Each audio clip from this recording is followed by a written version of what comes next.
چی شده؟ چرا حاضر نمیشی؟ من همینجوری خوبم. چی؟ نه ببین، اینجوری که خوش نمیگذره دختر. منظورم اینه باید در حدی حاضر بشی که طرف مقابل تو رو ببینه قلبش تو دهنش بیاد، حتی چشمش از حدقه در بیاد. اون به مامان باباش مثل بچه ها اصرار کنه که مامان بابا من همینو میخوام. مزخرف نگو، من همینجوری خوبم. مزخرف نمیگم، راست میگم. با این سر و بس که تو رو رد میکنه. و رد شدن برای اعتماد به نفست خوب نیست. هی گوش کن، من یه ذره آریشت بکنم. من اینجوری خوبم رومی، بذارت کنم. از دست تو. باشه، درسته. حاضر نشو، من که خیلی خوب حاضر میشم و گوشواره همو میندازم.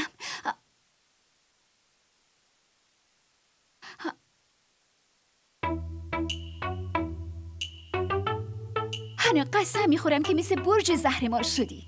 رومی لطفاً اینقدر بهم اصرار نکن، من همینجوری خوبم. باشه، اگه آرایش نمی کنی حداقل لباستو عوض کن. دختره چش سفید.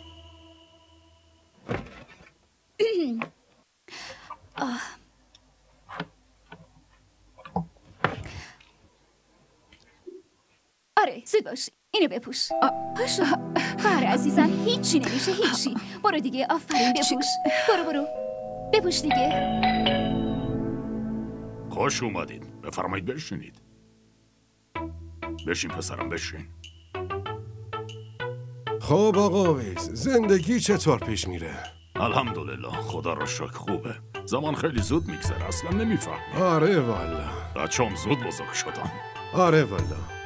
ما هم گرفتار دیابت و 1000 جور مرض شدیم.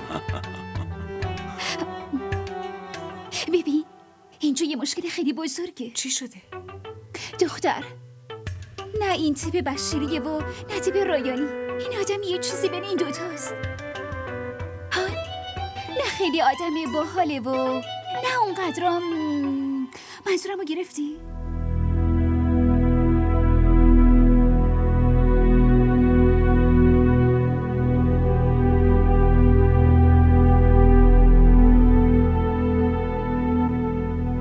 داداش، حتما حد زدین که اینجا برای چی اومدیم. خانم جان، چرا اینقدر حرفو داری میپیچونی؟ جناب صدیقی که غریبه نیست. ما دوتا 11 سال با همدیگه کار کردیم. ما خوب و بد همدیگه رو خیلی خوب میدونیم. مگه نه صدیقی؟ بله، کاملا. ما برای عظیم میخوایم دخترتون رو خواستگاری کنیم.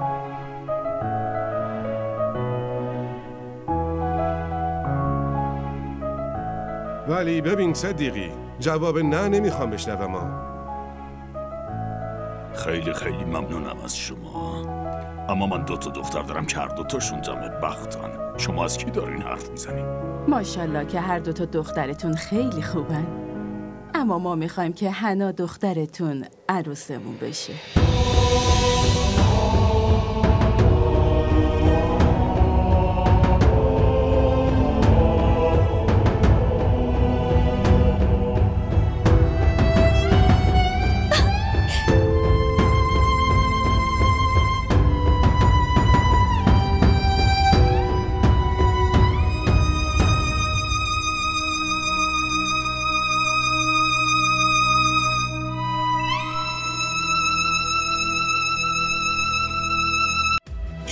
que há